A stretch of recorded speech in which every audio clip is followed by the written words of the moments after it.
لأول مرة في كومباوند الموندو تتجمع مجموعة شركات رامي فارس على الإفطار، وهنا كانت أحسن فرصة نسألهم السؤال اللي مسبب خلاف كبير بينهم. والسؤال هو: تفتكروا مين أكتر شركة بتتعب في كومباوند الموندو؟ أكتر من شركة المقاولات اللي بنت كل الخير اللي احنا قاعدين فيه ده، وهم اللي سهروا وتعبنا واتخانقنا وتصالحنا لحد ما نشوف كل الصرح العظيم اللي احنا فيه ده. يا ريت كل الناس تسقف لكل افراد شركه المقاولات بعد اذنك. يا جماعه بس عايز اقول حاجه، ان لولا شركه ار اف ما كانش بقى فيه خرسانات. جدع يا سيد، اضرب يا سيد، اضرب.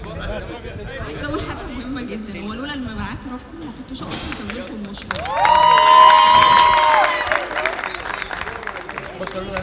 لولا اف دي ما كانش بقى في ار بي سيستم، ولا بقى كان في ماركتنج كامبين. سوري. هو لولاكم كلكم ما كانش هيبقى ده كله موجود، وجودكم كلكم كنا لبعض. اوعوا تكونوا فاكرين إن بكده الخلاف انتهى، لسه الخلاف مستمر، انتظرونا.